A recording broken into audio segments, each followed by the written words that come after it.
of spiritual teaching, of both ethical and social guidance. It was revealed and remains in Arabic. What's so extraordinary about the Quran is its naturalness, so that it can say the most powerful cosmic things with a sense of intimacy, so that power and tenderness come together constantly in the Quranic language. With words alone, the Quran delivers its vision to the faithful. Its imagery conjures a picture of the afterlife that resonates with all the power of traditional Bedouin poetry. Imagine yourself in the desert, surrounded by dust, by the glare of the sun. You wear cloaks to cover your body because the wind will just sear your skin right off your face. And you walk into an oasis. The temperature drops dramatically. There's a quiet there. The wind is no longer howling. Everywhere you look, you see green and color. The world of water and paradise are symbolically tied to one another. And the Quran can conjure that up with just a few briefly chosen words.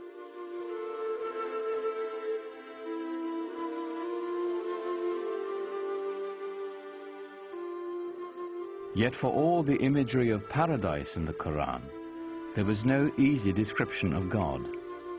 The mystery would remain. It's very difficult to talk about God without reifying God. Reifying to make God into a thing, or anthropomorphizing God, to make God into a projection of our own human self. And that's why Muslims don't like sculpture, for example, traditionally, because they believe that there's that danger. And the Quran avoids that by constantly shifting the pronouns, so we can't really reify God and get an image, a physical image of God. Rather than a physical image of God or of Muhammad, it is the beauty of the Quran itself that is celebrated in Islam. Islam developed in this context where pictures were not favored. The Quran, as it was revealed, was God's representation on earth, and Muslims felt from a very early time that the only just representation of God, God's word, was the Quran itself, not any picture of God, certainly not, because you couldn't represent God, and certainly not a picture of Muhammad, because he wasn't divine.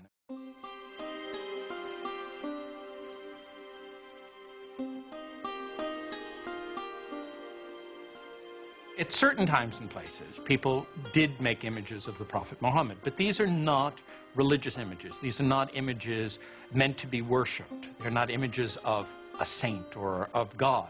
They are images of Muhammad as a historical figure. He's sort of given honor by having a very bright blue background or a white cloud near him, but he's not otherwise distinguished from the other characters in the story.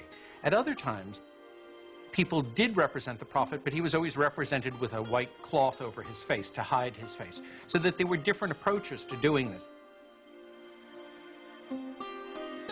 But in all of these are not devotional images. You're not supposed to look at them and pray towards them. You're to learn more about the history of your religion, with the emphasis on history from them. As Muhammad's community grew, so did the opposition. People, of course, were skeptical and said, look, if you're a prophet, where's your miracle? And the prophets in the Quran, Moses had miracles, Jesus had miracles.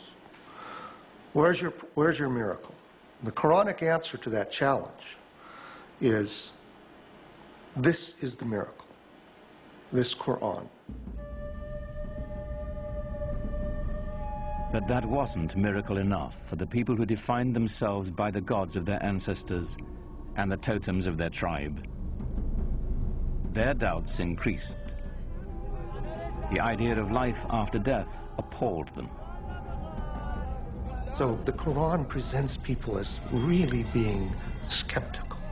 You mean to tell me that after I die and my body has gone back to the elements and I've been putrefied, that I'm going to be put back together again and brought back to life? That, of any of the messages in the Quran, that struck the people of Arabia as being the most hard to believe. Muhammad also spoke of eternal damnation for the unjust. He used the language of apocalyptic imagery, talking about the signs of the ends of time, when the mountains crumble, when the skies are rolled up like scrolls.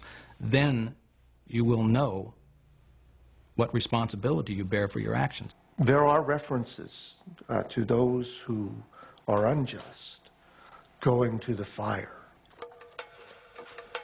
To the non-believers, the divine reckoning Muhammad invoked was an outrage.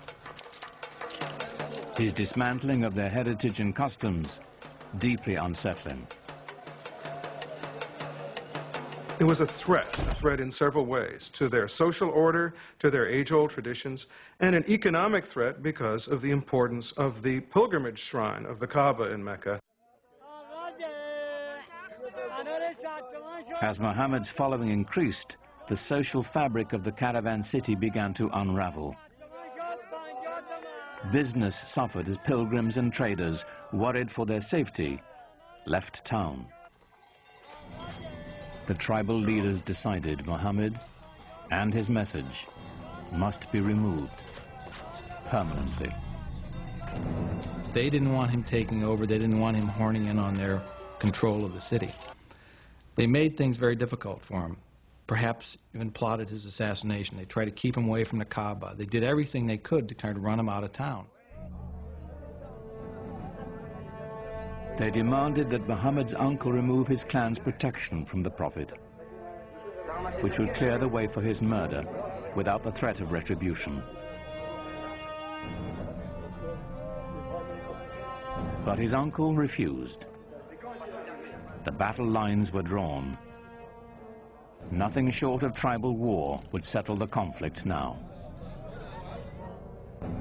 Muhammad is clearly asked to do extraordinary things, to tell the Bedouin to give up many of their notions of multiple gods, to give up their attachment to their ancestors and their tribal warfare in the way they had, things that could and did make him the object of scorn, persecution, and an attack.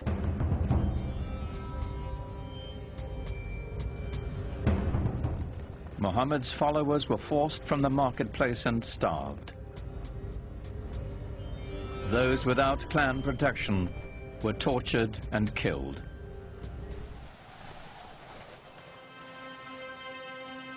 In 619 AD, Muhammad's wife, Khadija, died, and his uncle as well.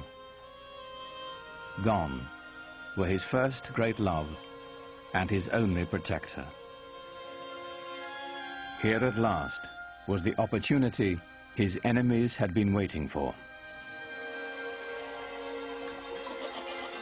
But in the lush oasis town of Yathrib, north of Mecca, a refuge opened to Muhammad and his people. Clan rivalries had become deadly in the town, and they desperately needed a peacemaker.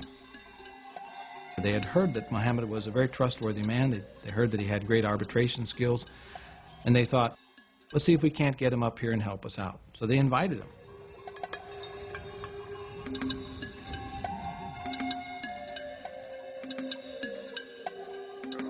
Muhammad agreed to travel to Yathrib and settle their disputes in exchange for a safe refuge for his people.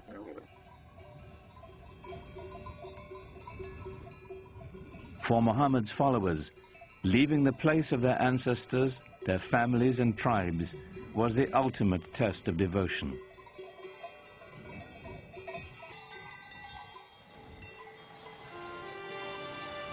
In doing so, they began a new community, a new tribe. For the first time, they were bound together not by blood, but by faith.